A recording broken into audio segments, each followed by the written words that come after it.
Panginoon, sa mga sandaling ito, nais kong magpasalamat sa iyo.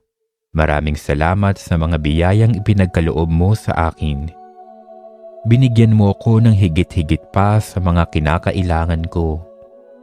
Binigyan mo ako ng pamilya at mga kaibigan na kumakalinga at nagmamahal sa akin. Sila ang tanda ng iyong dakilang pag-ibig sa akin. Panginoon, maraming salamat sa pag-iingat mo sa akin at lalo na sa patuloy mong pagpapatawad sa akin sa kabila ng paulit-ulit kong pagkakasala.